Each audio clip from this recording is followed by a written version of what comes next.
आइए सिद्धि स्थान के 5वें अध्याय में प्रवेश करते हैं। यहाँ आचार्य के द्वारा इंस्ट्रक्शन दिए गए हैं कि यदि हमारे इंस्ट्रूमेंट्स अच्छे नहीं हैं और उनको प्रयोग करने की विधि अच्छी नहीं है तो उपद्रव होते हैं। पूरे अध्याय में बस्ती नेत्र के बंधन से होने वाले उपद्रव, साथ ही चिकित्सक के द्वारा की गई गलतियों, कर्म में की गई गलतियों के चलते होने वाले उपद्रवों की चर्चा है और आचार्य ने उसकी चिकित्सा भी बताई है। देखिए पहले श्लोक नंबर 3। अथ नेत्राणि बस्तिंश्च शृणु वर्यानि कर्मसु नेत्रस्य अग्र प्रणीतस्य। साफ शब्द में आचार्य ने यहाँ कहा कि नेत्रस्य अस्य प्रणीतस्य व्यापदः स चिकित्सिता, अर्थात नहीं उपयोग में लाने जाने लायक या योग्य नेत्र और बस्ती की चर्चा यहाँ की जाएगी, क्योंकि ऐसे यंत्रों से उपद्रव होते हैं। नेत्र का अर्थ वह नोजल जो गुदा मार्ग में घुसाया जाता है, बस्ती का अर्थ उस नीचे जो बस्ती नुमा कपड़े में जिसमें औषधि होती है, इन्हीं की चर्चा की जाएगी। साथ में फिर आगे आचार्य ने, मैंने बताया आपको कि अज्ञ चिकित्सकों के द्वारा बस्ती का जो प्रयोग किया जाता है वह गलत तरीके से उपयोग किया जाएगा तो क्या क्या उपद्रव होंगे, इस सब की चर्चा आचार्य इसमें करेंगे और उससे होने वाले उपद्रवों की चिकित्सा भी बताएंगे। आइए 4वां श्लोक देखिए। ह्रस्वम दीर्घ तनु स्थूलम जीर्ण शिथिल बंधनम, अर्थात बस्ती नेत्र छोटा हो, दीर्घ बड़ा हो, प्रमाण जो प्रमाण पहले बताए जा चुके हैं आपको, तनु पतला हो, स्थूलम मोटा हो, जीर्ण पुराना हो। धातुओं का प्रयोग ही होता है बस्ती नेत्र बनाने में। ऐसी अवस्थाओं में वह पुराना होगा तो जंगों खाए रहेंगे। शिथिल बंधनम, नेत्र और बस्ती का जब ज्वाइंट बनता है तो उसे धागे से बांधा जाता है, वह बंधन भी यदि शिथिल हो। पार्श्व छिद्रम, बस्ती के पार्श्व में छिद्र हो गया हो, तथा वक्र नेत्र टेढ़ा हो। ये 8 प्रकार के बस्ती नेत्र वर्जित किए गए हैं।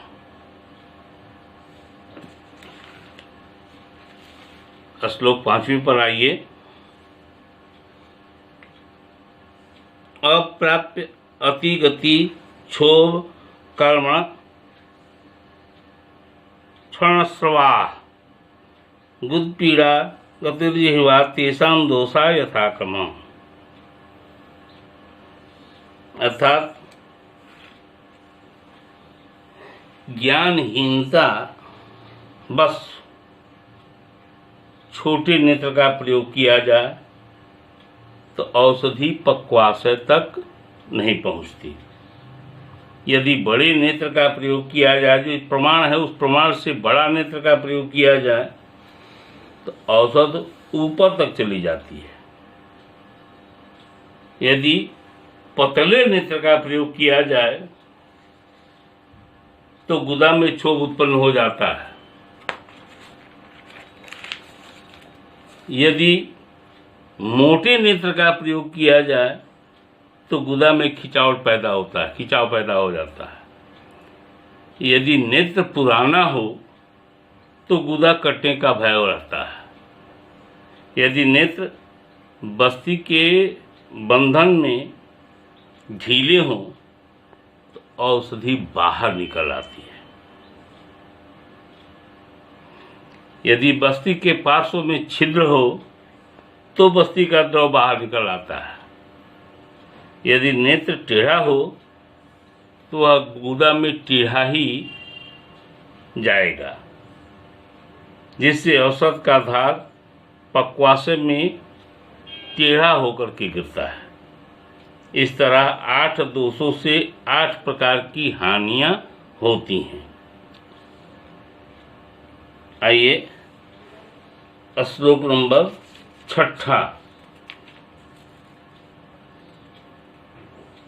यहाँ आचार्य बस्ती के 8 दोषों की चर्चा कर रहे हैं। ऊपर आपने नेत्र के 8 दोषों की चर्चा सुनी, अब यहाँ से बस्ती के 8 दोषों की चर्चा आचार्य कर रहे हैं। विषम, मांसल, छिद्र, स्थूल, जालिकावतरा, स्निग्धा, किंसतान अष्टौ बस्तीं कर्मसु वर्जयेत्। यहाँ जो चर्चा है वह ट्रेडिशनल है, अब इसका व्यवहार नहीं हो रहा है, इसलिए ये दोष नहीं मिलते। अब तो एकदम परफेक्ट सिद्ध हस्तों के द्वारा बनाई गई बस्तियों माने कपड़ों से बनाई गई बस्तियां आ रही हैं, उसी का उपयोग जनरल सभी पंचकर्म करने वाले लोग कर रहे हैं। इसमें आज वाले में इस तरह का दोष है। फिर भी यदि वह उपलब्ध नहीं है और आपने किसी तरह से उस तरह का उपयोग करना शुरू कर दिया तो ये दोष आएंगे। ये 8 दोष उसी के बताए गए हैं। विषम हो, मांसल हो, ये पहले जो जानवरों से उनकी बस्तियां ली जाती थीं उसमें ये दोष पाए जाते थे, इसलिए मैंने कहा कि ये ट्रेडिशनल 8 दोष हैं। विषम, मांसल, छिद्रयुक्त, स्थूल मोटा होना, सिरा जालक युक्त, बात युक्त, स्निग्ध, क्लीन, इन दोषों से युक्त बस्ती का प्रयोग नहीं करना चाहिए। 7वें श्लोक पर आइए। इसमें आचार्य जो है कह रहे हैं कि गति वैषम्य विस्तृत वस्त्रादौ ग्रह निस्रवाह फेनिल प्रत्युत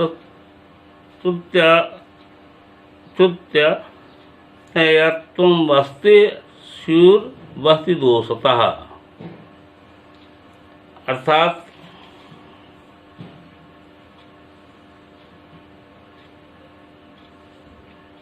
आठ जो बस्ती दोष बताए गए हैं उनसे होने वाली हानियों की चर्चा प्रारंभ कर रहे हैं।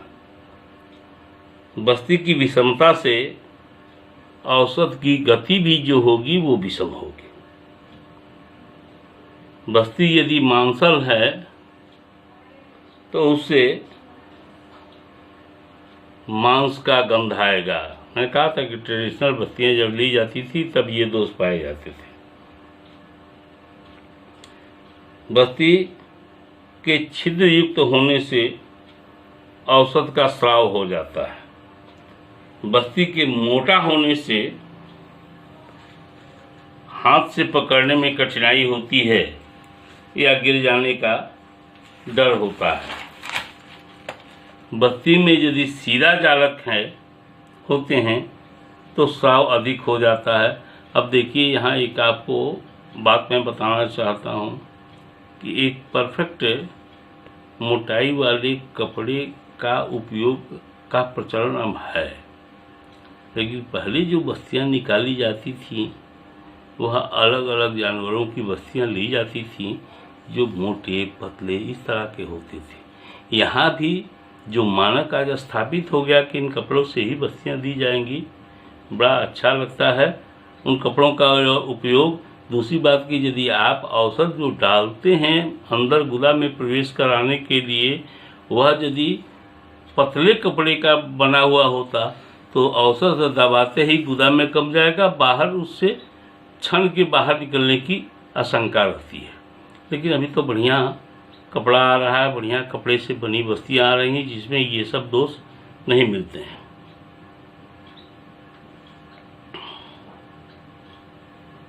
यदि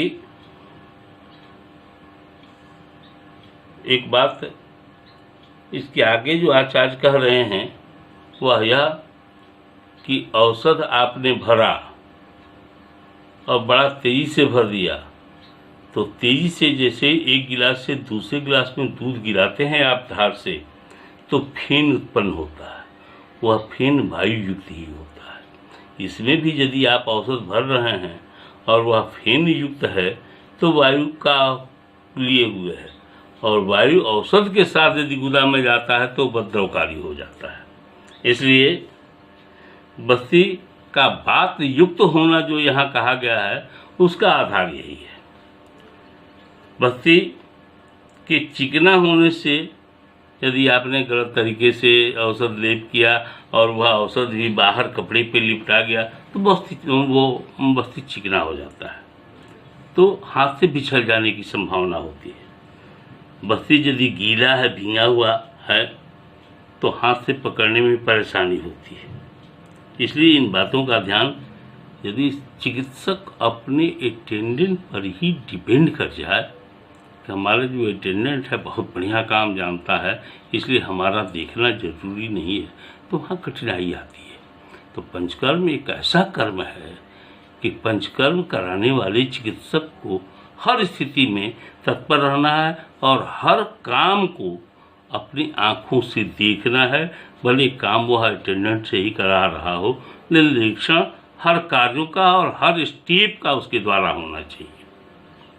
आइए श्लोक 8वां। सवातादि द्रुतोत क्षिप्त तिर्यग उलुप्त कंपिता अति बाह्यगम लातिवेग दोषा प्रणीतता। यहाँ बस्ती देने वाली जो चिकित्सक हैं या उनका अटेंडेंट, ये गलतियाँ उनसे होती हैं। आगे जो 10 दोषों की चर्चा आचार्य करने जा रहे हैं उसकी बात है। इसमें इन्होंने कहा कि बात युक्त औषध को गुदा में प्रवेश कराना। बात युक्त औषध क्या होता है पीछे हमने अभी आपको बताया। अति द्रुत, इन शब्दों पर विचार इसलिए करना है कि इन श्लोकों को आप पढ़ें तो इन शब्दों पर ध्यान दें। कहा कि अति द्रुत अर्थात शीघ्रता से बस्ती का प्रवेश करा देना।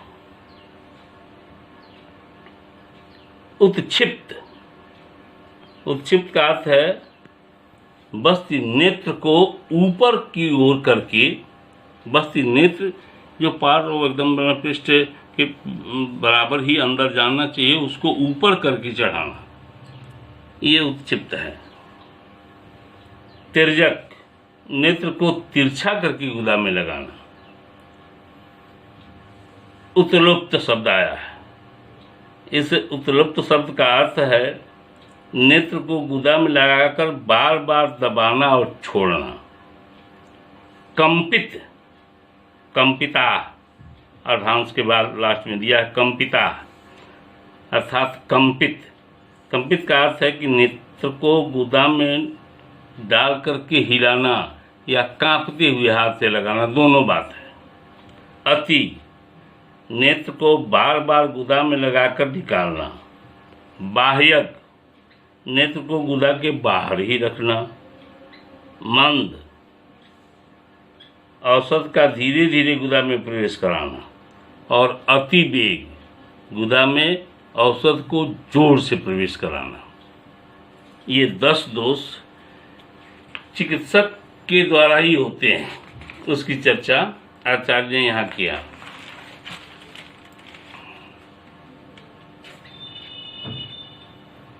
नौवां श्लोक देखिए।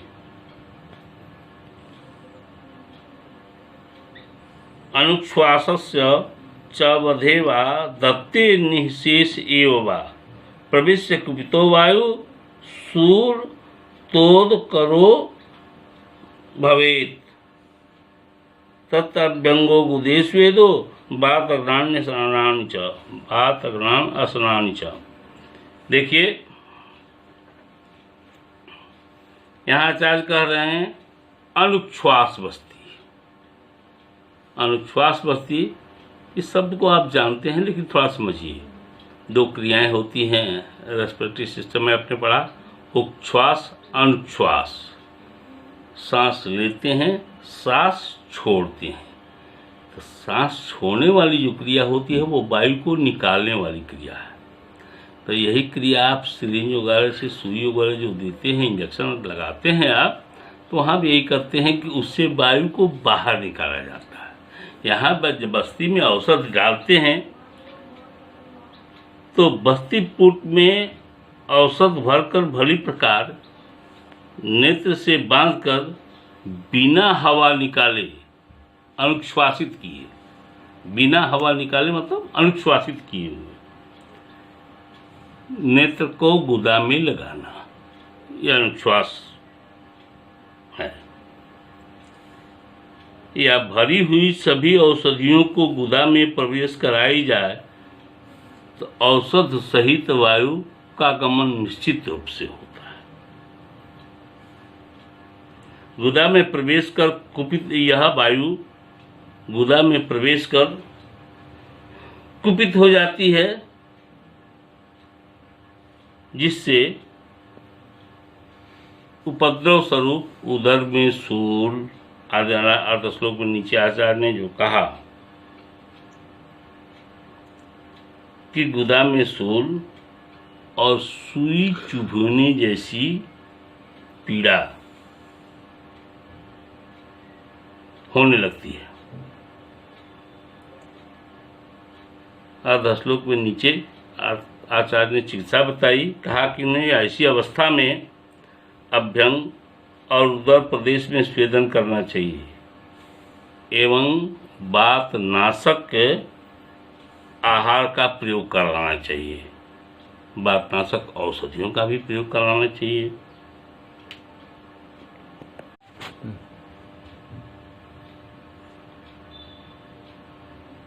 आइए श्लोक नंबर 10 और 11 देखें।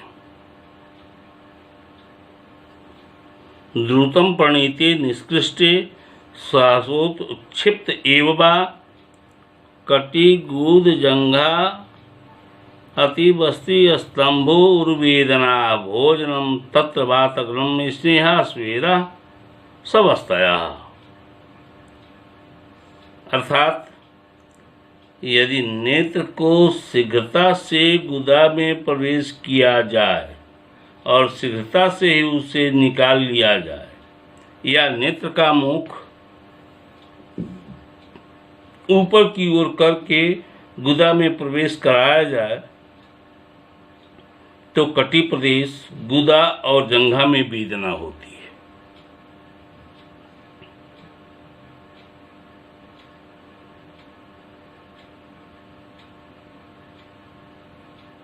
तथा मूत्राशय में जकड़ाहट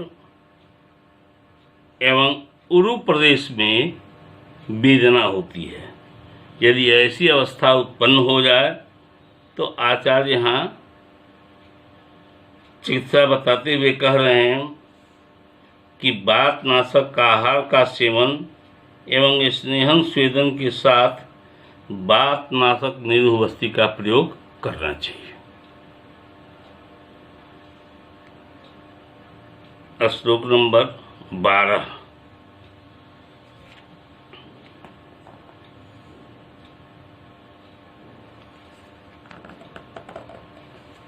तिर्यक बल्यावृत द्वारे बधे वापि न गच्छति नेते तद्यु निष्कृष्य संशोध्य च प्रवेशयेत्। तिर्यक के नेत्र प्रवेश से हानि की चर्चा यहाँ आचार्य कह रहे हैं कि यदि तिरछा कर गुदा में बस्ती लगाई गई हो तो गुदा द्वार के बलियों में के आवृत होने के कारण औषध प्रवेश नहीं हो पाती, या जिस सूत्र से बांधा गया है नेत्र और बस्ती को, उसी सूत्र से नेत्र आवृत हो जाता है, जिससे औषध प्रविष्ट नहीं हो पाता। ऐसी दशा में नेत्र निकालकर शोधन कर पुनः सीधे लगाना चाहिए। आइए श्लोक नंबर 13।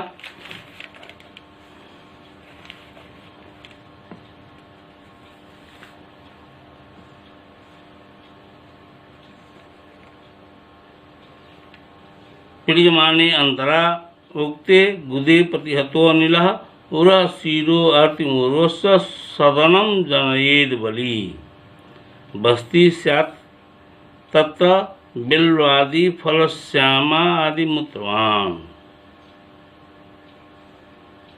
कह रहे हैं कि बार बार बस्ती को दबाकर छोड़कर पुनः दबाकर बस्ती का प्रयोग करने से, दबाए छोड़े दबाए, हाथ में ऐसे बस्ती होती है और उसको बार बार दबाए छोड़े, इससे होता क्या है, अतः गुदा में प्रवेश हुई वायु उरा प्रदेश की ओर सिर में वेदना उत्पन्न चली जाती है, सिर में वेदना उत्पन्न कर देती है। उरुओं में बलवान वायु शिथिलता प्राप्त करा देती है। ऐसी दशा में बिल्वादि पंचमूल या दशमूल, बिल्वादि कहने का बिल्व पाटा कंभारी इत्यादि बृहद पंचमूल और लघु पंचमूल मिलाकर के 10 मूल बनता है, इसीलिए बिल्वादि शब्द का प्रयोग यहाँ आचार्य किया। मैनफल, काली निशोथ आदि द्रव्यों के क्वाथ या कल्क में गोमूत्र मिला करके निरूह बस्ती देना चाहिए, तभी ये वेदना शांत होती है। सिर की वेदना हो या उरा प्रदेश की वेदना हो या उरु की शिथिलता हो।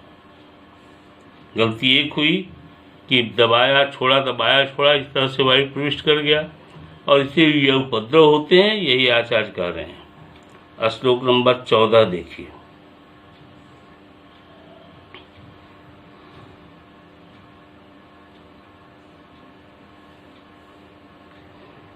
स्यादाहो दौथु सूफा कंपना भेते गुदे कषाय मधुरा सीता सेका सत सबस्ताया। यदि बस्ती देते समय हाथ कांपते हैं तो उससे गुदा में नेत्र प्रवेश कराते समय गुदा में आघात हो जाता है और आघात से गुदा में दाह, इंद्रियों में जलन और शोथ होता है। ऐसी दशा में चिकित्सा कषाय मधुर रस वाले शीतल द्रव्यों से परिसेक तथा कषाय मधुर शीतल बस्तियों का प्रयोग कराना चाहिए। श्लोक नंबर 15 और 16 देखिए। अति मत प्रणीतेन नृत्येन क्षणात्वले स्यात् साति दाह निस्तोद गूद वर्चः प्रवर्तनम तत्सर्पी पिचुक्षीरम इच्छावस्तिश्च सस्यति। अर्थात कह रहे हैं कि बार बार गुदा में नेत्र लगाने और निकालने से हानि की चर्चा करते हुए आचार्य यहाँ कह रहे हैं कि गुदा की बलियां कट जाती हैं। ऐसी दशा में गुदा में पीड़ा, दाह, सुई चुभोने की तरह वेदना,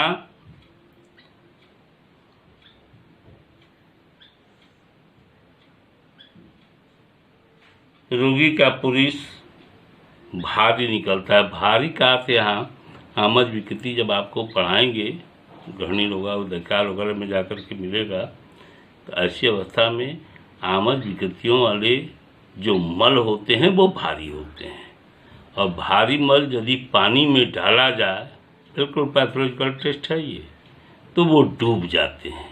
आचार्य कह रहे हैं कि इससे जो है उसी तरह का उपद्रव होता है कि मल जो आएंगे वो भारी आएंगे और जल में डूब जाएंगे। ऐसी दशा में गुदा प्रेस में मर्दन, घृत में कपड़े या रुई को डुबोकर या भिगोकर गुदा पर बांधना चाहिए। दूध से परिसेक तथा पिच्छा बस्ती का प्रयोग करना चाहिए। पिच्छा बस्ती का प्रयोग अतिसार रोगा अधिकार में जहाँ चिकित्सा बताई गई है वहाँ इसका पिच्छा बस्ती का वर्णन है, इसको देखना चाहिए।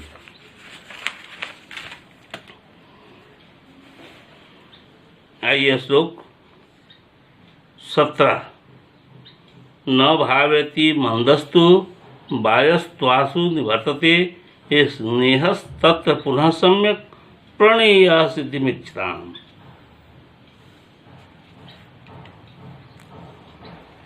मंद गति से उन्हें धीरे धीरे यदि बस्ती का प्रयोग किया जाए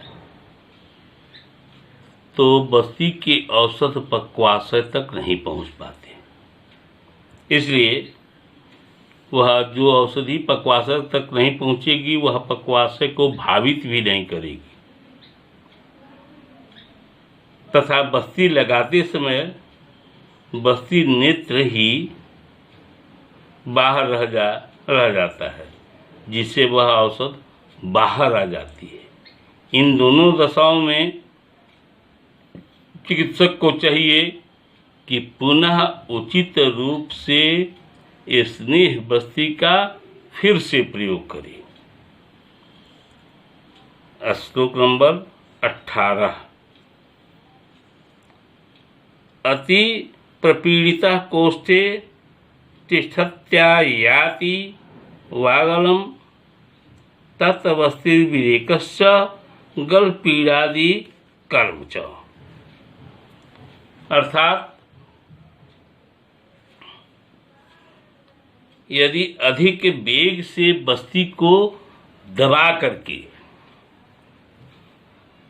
औषध प्रविष्ट कराया गया तो वह औषध पक्वाशय में आकर वहीं रुक जाएगी। कुछ देर रुकने के बाद वह बस्ती बाहर को आती नहीं है, वह ऊर्ध्वगामी हो जाएगी, गले और कंठ की तरफ बढ़ जाती है। ऐसी दशा में बस्ती और विरेचन का प्रयोग करना चाहिए। यदि औषध गले तक आ गई हो, आ जाए, तो गला को सिद्धस्थ व्यक्ति गला दबा करके रोका जाता है, लेकिन गला दबाने का तरीका आपको पता नहीं है और आपने गला दबा दिया तो रोगी परलोक सिधार जाता है। इसलिए सिद्धस्थ व्यक्ति या अपने गुरुओं को उस तरह के कर्म करते हुए आपने देखा हो, यही दुष्टकर्मा जो गुण है आचार्य का, यही गुण है, तभी आप इस तरह का हिम्मत करें। अन्यथा गला दबा करके नीचे से ऊपर आ रही बस्ती औषधों को रोकना आसान काम नहीं होता, इसीलिए सिद्धस्थ व्यक्ति के द्वारा यह कार्य किया जाता है। अर्थात गला दबा करके नीचे से आ रही औषधों को रोका जाता है जो कंठ तक आती हैं। यदि इससे औषध का वेग रुक जाता है। लेकिन फिर एक बार कहता हूँ कि गला दबाना सिद्धस्थ व्यक्ति ही करते हैं, अन्यथा रोगी की मृत्यु होने की संभावना रहती है। इसके बाद यहाँ आचार्य अध्याय के उपसंहारात्मक कष्टों की चर्चा करते हैं और कहते हैं कि नेत्रवती देने वाले चिकित्सकों का दोष उससे होने वाले रोगों का निर्देश और उससे बचने के लिए चिकित्सा को जो वैद्य जानते हैं वही बुद्धिमान चिकित्सक बस्ती करने योग्य होते हैं।